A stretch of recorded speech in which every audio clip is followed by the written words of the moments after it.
मनुष्य के सामने अनगिनत समस्याएं हैं और आज जिस शब्द का प्रयोग बार बार किया जाता है वह शब्द है विकास। और वो जो आप समाचार पत्रों में जिस शब्दावली को पढ़ते होंगे उसमें सारे विश्व का विभाजन किया गया विकसित और विकासशील। कुछ देशों को विकसित के रूप में प्रस्तुत किया गया और कुछ ऐसे हैं जो विकास की दिशा में बढ़ रहे हैं। यह जो विकास शब्द है ये तो समाज के लिए और व्यक्ति के लिए परम आवश्यक है, लेकिन विकास का जो एक व्यापक अर्थ है, और पहले दिन जो श्रोता रहे होंगे वो तो थोड़ी इतनी संख्या तो थी ही नहीं, उसमें उसका सूत्र यही है कि हम लंका की तरह विकास चाहते हैं कि अयोध्या की तरह विकास चाहते हैं। और बहिरंग रूप से यदि देखें तो ऐसा लगता है कि लंका उस समय सारे विश्व में सबसे अधिक विकसित राज्य या नगर था, किंतु अगर गहराई से विचार करके देखें तो हमारा आदर्श लंका का विकास नहीं है। हमारा आदर्श है श्री अयोध्या का विकास, और जिसका नामकरण राम राज्य के रूप में किया गया। बहुत विस्तार से उसको व्याख्यायित करने का समय नहीं है, पर इसका अर्थ है विकास के दो पक्ष हैं। मुझे आशा है कि आप बहुत एकाग्रता से सुन रहे होंगे। एक तो यह है कि बाहर का विकास, और वह बहुत आवश्यक है। गरीबी की समस्या, अभाव की समस्या, इनका निराकरण तो होना ही चाहिए, पर एक बहुत बड़ी आवश्यकता है जो आज कम से कम होती जा रही है, वह यह है कि यह विकास जो केवल बहिरंग रूप में दिखाई देगा और उसका एक स्वरूप आपके सामने आज जिस तरह से समाचार पत्रों में आ रहा है और वो जिस प्रकार की घटनाएं घटित हुई हैं, तो उसका अर्थ ये है कि यह विकास का जो वर्तमान स्वरूप है वो तो एक ऐसे भयानक स्वरूप की दिशा ले रहा है कि जब कहीं ये विकास जो है वो नाश का कारण न बन जाए। तो विकास का अर्थ केवल बाहर का विकास नहीं है, भीतर का विकास है। और इसका अभिप्राय यह हुआ कि अगर आपके भवन में कई कमरे हों और अपने स्वागत कक्ष को, ड्राइंग रूम को आप साफ रख करके सजा दें तो वो लगेगा कि व्यक्ति का भवन बहुत सुंदर है, पर भीतर के अगर सारे कमरे गंदे हों, अस्त व्यस्त हों, तो कैसा लगेगा? अरे बाहर से जैसा लगता था ये तो भीतर से ठीक उल्टा है। तो वस्तुतः रामचरितमानस का जो आदर्श है, राम राज्य का जो आदर्श है, उसका सूत्र यही कि विकास बाहर भी होना चाहिए और विकास भीतर भी होना चाहिए।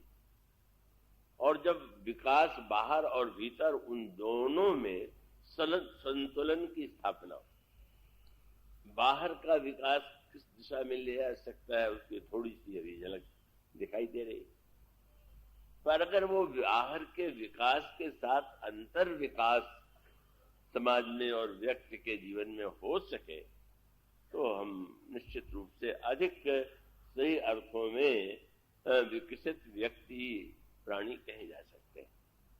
और इसका ये जो राम कथा है, जो यह आयोजन है का उसका मुख्य उद्देश्य क्या है?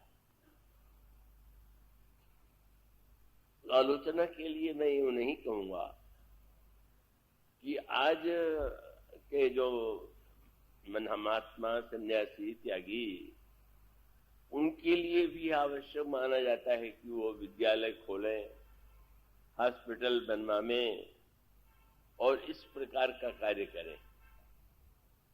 ठीक है, पर गहराई से सोचिए, यह कार्य उनका नहीं है। उनकी भूमिका मुख्य रूप से व्यक्ति के अंतःकरण का विकास होना चाहिए। पर समस्या यह है कि आज जिन्हें हम महात्मा कहेंगे उनसे भी आशा करेंगे, विद्यालय बने उसमें विद्यार्थी भी लड़े, अध्यापक भी लड़े और मुकदमेबाजी भी हो। इसका अर्थ यह है कि हमने सही दिशा में जैसा चाहिए वैसा उसको हम नहीं सोच पाते।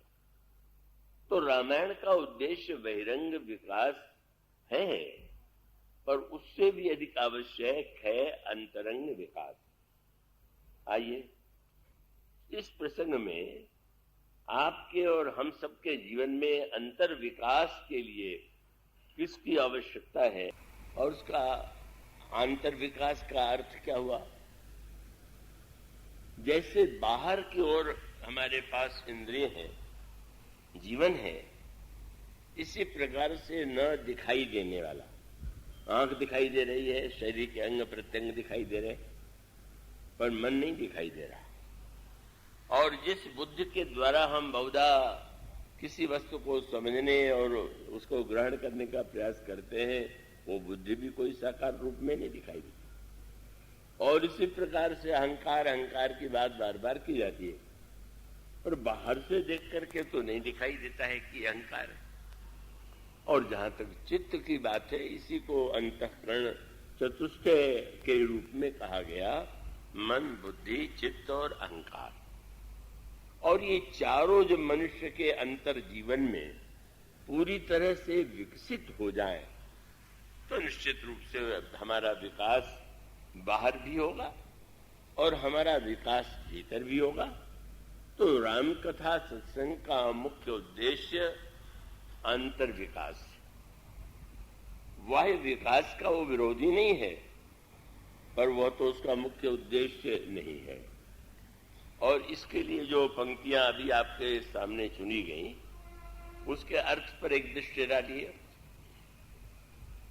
भगवती उमा भगवान शंकर के समक्ष कुछ जिज्ञासा, कुछ प्रश्न उपस्थित करती, और वे पूर्व जन्म में जब वे सती के रूप में विराजमान थीं, तब उनके अंतर मन में जो समस्याएं बुद्धि में और अहंकार से जुड़ी हुई जो समस्याएं, और जिसकी अंतिम परिणति ये हुई कि सती जी को अपने शरीर को यज्ञाग्नि में समाप्त कर देना पड़ा और वे जन्म लेती हैं पार्वती के रूप में। भगवान शंकर के समक्ष वे निवेदन करती हैं अपने पूर्व जन्म की समस्याओं का। कृपया जिनके साथ बच्चे आए हुए हैं वो अपने पास बैठावेंगे तो बहुत अच्छा होगा। मैं जोधपुर गया तो जैसे नाटक वाटक में बच्चे आगे बैठा दिए जाते हैं, इसी प्रकार से बच्चे बहुत बड़ी संख्या में आए, तो 2-4 दिखाई रहे आगे और श्रोता पीछे। तो मैंने कहा कि भाई बच्चे तो पीछे रखे जाए या न लेके आवे। तो एक सज्जन ने खड़े होकर के कहा कि ये तो आपका कहना ठीक नहीं, बच्चे तो भगवान का रूप हैं, आप उनके रहने में ऐसा बुरा क्यों मान रहे हैं। मैंने कहा बच्चे भगवान के रूप हैं, इसीलिए तो उनको कथा सुनने की आवश्यकता नहीं। भगवान कथा सुन के क्या करेंगे, आप स्वयं सुनिए और सुनने के बाद आप उसका लाभ लीजिए। तो कृपया बच्चे जिनके साथ वो अपने पास बैठा में, उनको एक अलग सभा करने की अनुमति न दे दे, ये मेरा अनुरोध है। तो ये जो समस्या है वो उन्होंने प्रस्तुत किया, और उसके बाद भगवान शंकर ने जो उनका जो वर्णन किया गया, और उसमें जो पंक्तियां हैं अगर गहराई से विचार करके देखेंगे तो इसमें मन, बुद्धि, चित्त और अहंकार की समस्या का पूरा समाधान। और ये समाधान कैसे होगा, आप पहले ध्यान आप पढ़ते हैं, प्रश्न सुनकर के भगवान राम का रूप शंकर जी के हृदय में आया। श्री रघुनाथ रूप उरे आवा। फिर वर्णन आता हर ही रामचरित सब आए। शंकर के जी के हृदय में श्री राम का चरित्र आया। और फिर भगवान शंकर जब वंदना करते हैं तो वे कहते हैं जिन भगवान का नाम परम कल्याणकारी है, जो मंगल भवन अमंगलहारी हैं, उनकी मैं वंदना करता हूं। क्या सूत्र है? आप अगर बहुत एकाग्र रहेंगे तो आपको कठिनाई नहीं होगी, और केवल साधारण मनोरंजन के लिए आए होंगे तो शायद उसका लाभ आपको न मिल सके। और वो ये है कि जैसे अंतःकरण चतुष्टय है भीतर, तो भगवान का जो ये ग्रंथ के रूप में वर्णन है उसमें भी 4 वस्तुएं, और वह है नाम, रूप, लीला और धाम। श्री राम का नाम सब सिद्धि सुलभ जपत जिसु नामु, ये नाम। रूप का वर्णन श्री रघुनाथ रूप उरे आवा, और हरि राम चित सब आई, ये राम कथा है। और उसके पश्चात भगवान शंकर अपने हृदय को ही भगवान के धाम के रूप में परिणत करने की बात बताते हैं। मनुष्य का अभिप्राय ये है कि आप अगर मन बुद्धि चित्त अहंकार का सही अर्थों में विकास चाहते हैं तो वो एक पद्धति बताई गई, और वो पद्धति आपको यदि प्रिय लगे तो निश्चित रूप से आपके अंतःकरण का विकास होगा, और बाहर का विकास तो होना ही चाहिए। वो अपने अपने ढंग से प्रयास चल रहा है, उसकी चर्चा या आलोचना करने की आवश्यकता नहीं। अब आपका ध्यान मैं आकृष्ट करूं, आप एक एक शब्द में पूरी तरह मेरे साथ चलेंगे, और सामने अगर एक भी सोता हुआ दिखाई पड़ा तो मुझे लगने लगेगा कि इन लोगों के सामने कहना भी चाहिए कि नहीं। तो एक सोने वाले के कारण बेचारे सब सोता वो हो तो आप लोग बड़ी कृपा करेंगे जब आप सोएंगे नहीं, सजग रहेंगे। आप इस प्रसंग को मिला करके पढ़िए, और उत्तरकांड में काकभूषण जी के प्रसंग पर ध्यान दीजिए। भगवान शंकर भी बालक राम की वंदना करते हैं, और भूषुंडी भी बालक राम की वंदना करते हैं। शंकर जी कहते हैं बंदो बाल रूप से रामू, और भूषुंडी जी भी कहते हैं इष्ट देव मम बालक रामा। पर आप ध्यान से पढ़ते होंगे, पढ़ना चाहिए। ये भूषुंडी जी जो है उनकी आयु बड़ी लंबी है, और उनका विनाश महाप्रलय में भी नहीं होता, पर वे कैसे जीवन व्यतीत करते हैं इसका एक बड़ा ही तात्विक भाव में वर्णन किया गया। सुमेरु पर्वत के 4 शिखर हैं, और उन 4 शिखरों पर 4 वृक्ष हैं।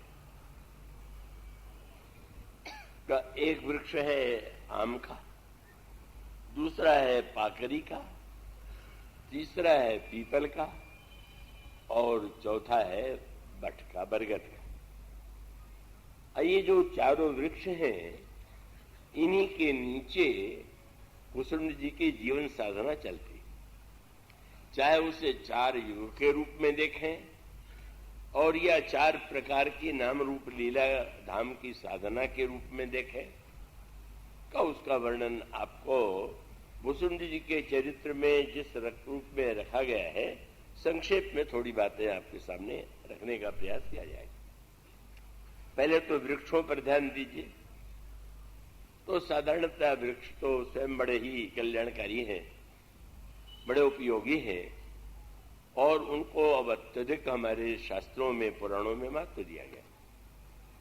और इन वृक्षों को भगवान का कोई न कोई रूप भी देने का प्रयास किया गया। पर ये जो 4 वृक्ष हैं बाहर, जैसे यहां है, रामायण में जहां भी कथा होती है वो बरगद के नीचे होती है।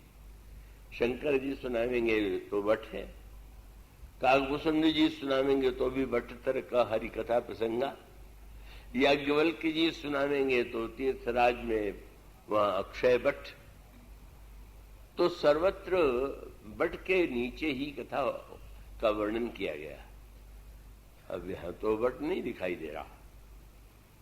आपके सामने एक वक्ता बैठा हुआ है, वो तो वट के नीचे नहीं दिखाई दे रहा, और आप भी वट के नीचे बैठे हुए नहीं लग रहे। पर बाहर वट होना और न होना इसका कोई विशेष अर्थ नहीं। तो बाहर वट है वो उपयोगी है, वो तो ठीक ही है, पर आपके अंतर जीवन में जब तक वट नहीं होगा, जब तक वक्ता वट के नीचे बैठा हुआ नहीं होगा, और जब तक श्रोता वट के नीचे बैठकर नहीं सुनेगा कथा का सच्चा रहस्य, सच्चा तात्पर्य, वह हृदयंगम नहीं कर सकता। ये वट क्या है? तो वट के लिए आप अन्यत्र मानस में ही आपको उत्तर मिल जाते हैं, जिसमें कहा गया कि वट विश्वास अचल निज धर्मा। जीव के अंतःकरण में जो अचल विश्वास है वही वट वृक्ष। सूत्र समझ में आने योग्य है। अगर बोलने वाले वक्ता के अंतःकरण में विश्वास ही न हो, केवल किसी ग्रंथ से कहीं से पढ़ करके रटे रूप में कह दे, और जो कह रहा है स्वयं उसके ऊपर आस्था न हो, तो क्या उसके कहने का तात्पर्य? और सुनने वाला भी बैठे हुए अगर कुतर्क ही करता रहे, उसको खंडन मंडन की दृष्टि से ये सही नहीं वो सही नहीं, तो उसका परिणाम होगा कि वो भी सुनने का आनंद नहीं लेगा। इसलिए विश्वास के द्वारा कहा जाए और विश्वास में बैठ करके यदि सुना जाए, तब कहीं जाकर के वो चरित्र और कथा का जो रहस्य है उसे हम हृदयंगम कर सकते हैं। इसी प्रकार अलग अलग बातें बताई गई। जो वृक्ष हैं उनमें अलग अलग प्रकार की साधनाएं भुसुंडी जी करते हैं। एक साधना वह है कि जिसको हम कथा की कहेंगे, तो कथा तो बट वृक्ष के नीचे हो रही, और ये बट वृक्ष ही सबके बीच में। तो उसका अभिप्राय है कि कथा के द्वारा ही आपको भगवान के नाम की महिमा, रूप की महिमा, धाम और लीला की महिमा का बोध होता है, इसलिए वो केंद्र में। और उसके बाद फिर जो वर्णन किया गया, यहां पर भी भगवान शंकर ने जब श्री राम की वंदना किया, तो आप पढ़ते हैं श्री रघुनाथ का रूप हृदय में भगवान की कथा, और शंकर जी बोल रहे हैं। शंकर जी कौन है? ये तो आपने बार बार सुना होगा। भवानी शंकरो वंदे श्रद्धा विश्वास रूपिणो। विश्वास बोल रहा है और पार्वती श्रद्धा है, वे सुन रहे। विश्वास से बोला जाए, श्रद्धा से सुना जाए, तो उसका सही सही उपयोग और लाभ जीवन में हो सकता है। इसलिए मानो इसका अभिप्राय है, स्वयं भुसुंडी जी ने अपनी जो आत्मकथा सुनाई उसको एक विशेष अर्थ दिया गया। आपका ध्यान उस पर न गया हो तो मैं दिला दूं कि काग भुसुंडी जी और उसके साथ साथ उनके श्रोता जो गरुड़ जी हैं, दोनों पक्षी। तो पक्षी का एक अर्थ तो है कि जो उड़ने वाला पक्षी है, पंख जिसके हैं उसको हम कहते हैं पक्षी। और दूसरा पक्ष का आंतरिक अर्थ ये है कि जिसके अंतःकरण में किसी के प्रति पक्षपात है, मान्यता के प्रति, किसी संप्रदाय के प्रति, क्रियाकलाप के प्रति, वो मानो पक्षी। पक्षी का संवाद माने बहुधा जब पक्षी मिलके आमने सामने होते हैं तो विवाद शुरू हो जाता है। क्यों? आप अपने पक्ष को ठीक बतावेंगे, सामने वाला अपने पक्ष को ठीक बतावेगा, और प्रारंभ तो होगा थोड़ा धीरे धीरे, और बाद में संस्कृत में बड़ा प्रसिद्ध वाक्य है कि अब बोलते बोलते जब और कुछ नहीं रह गया तो शेषम क्रोधे न पूरे, फिर क्रोध कर आ गया, और क्रोध कहां तक ले जाए इसका कोई ठिकाना नहीं। तो पक्ष ये मानव स्वभाव का एक स्वरूप है कितनी भी बात आप निष्पक्षता की कीजिए, पर वो बुद्धि से आप निष्पक्ष बनने का प्रयास कर सकते हैं, पर मन में तो पक्षपात होता है, तो क्या किया जाए। इसलिए रामायण में पहले तो लोमस जी और ये महर्षि लोमस और भुसुंडी जी के बीच में विवाद हुआ, और विवाद के बाद फिर राम कथा की बात आई। राम कथा माने संवाद। पक्षी जो है वो जहां एकत्र होते हैं विवाद करते हैं, पर अगर आप विवाद को संवाद के रूप में बदलना चाहते हैं तो राम कथा पढ़िए, राम कथा सुनिए, राम का जीवन देखिए। आपको लगेगा नहीं नहीं पक्षी है तो आप उड़िए, चाहे जैसे उड़िए, लेकिन दूसरों के विरोध में अपने पक्ष का समर्थन करना उचित। और इसलिए बहुत बढ़िया बात, अब पक्षी माने काकभुसुंडी जी कौआ है, तो अब जातीय पक्षपात हो जाए तो कौआ कहे और कौआ सुने। लेकिन वर्णन आता है कि वो सुनने के लिए सुनहि सकल मति विमल मराला, हंस सुनते। और यही लोमस जी में और भुसुंडी जी में भी कब पूछा गरुड़ जी ने कि लोमस जी को क्रोध आ गया, बड़े क्रोधी थे, दूसरे में दोष देखना ये मानव का एक स्वभाव है। लोमस जी में कह देते हाँ बड़े क्रोधी थे, वे तो जो कह रहा था उसका नहीं क्या बोल रहे थे उत्तर, वो उनको क्रोधी कहे। पर उनका कि नहीं उसमें दोष मेरा था। क्या जब वे बोल रहे थे तो मैं उनकी बात जो है सुनते हुए क्या कर रहा था, बोले यही विधि अमित जुगुति मन गनऊ मुनि उपदेश न सादर सुनो। और जितनी बात कह रहे थे उसको मन में काटता जा रहा, ये ठीक नहीं, ये बिल्कुल गलत कह रहे। एक से जिन गए कथा सुन करके लौटे, कथा सुन के आए, बोले क्या सुन कर गए, आज तो बोलने वाले ने 50 बार व्याकरण का अशुद्ध प्रयोग किया। मैंने कहा कथा सुनने गए थे कि व्याकरण की पाठशाला में गए थे? व्याकरण कोई शिक्षालय थोड़ी है।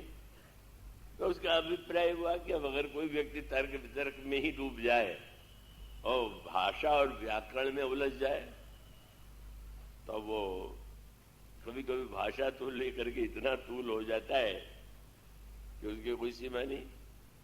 बेटी मंदाकिनी को जब मैंने आदेश दिया कि वह अंग्रेजी भाषा में प्रवचन दें, वो विद्वान है अंग्रेजी की, तो कई लोगों को बड़ा अटपटा लगा, पर बाद में वे समझ पाए कि आज बालकों को जो शिक्षा मिलती है वो भी माध्यम बहुत अंग्रेजी का, और आगे चल करके भी उस भाषा का प्रयोग है। तो महत्व भाषा का बहुत कम है, महत्व भाषा में क्या दिया जा रहा है महत्व उसका है। गोस्वामी जी के सामने भी ये समस्या आई थी कि रामायण तो संस्कृत में है, ये क्या गांव की गंवार भाषा में लिख दिया तुलसीदास जी ने। और गोस्वामी जी ने दोहावली रामायण में उत्तर दिया, अरे का भाषा का संस्कृत, प्रेम चाहिए सांच, काम जो आवे कामरी, तो काले करे कमाच। मणि भाजन विश्व पारई, पूर्ण अमीय निहारू, का छाड़िय का संग्रहिय, देखो विवेक विचारे। उसका अभिप्राय भाषा तो बर्तन है, बर्तन का भी एक महत्व है, शोभा है, लेकिन अगर बर्तन में जो है उसको भुला दिया जाए और बर्तन को ही देखा जाए तो बहुत ही बहिरंग दृष्टि हो गई। तो उसका अभिप्राय ये, इसका तात्पर्य यही है कि वस्तुतः भाषा का महत्व तो है ही, बल्कि बहुत बड़ा विरोध बार वाक्य आता है।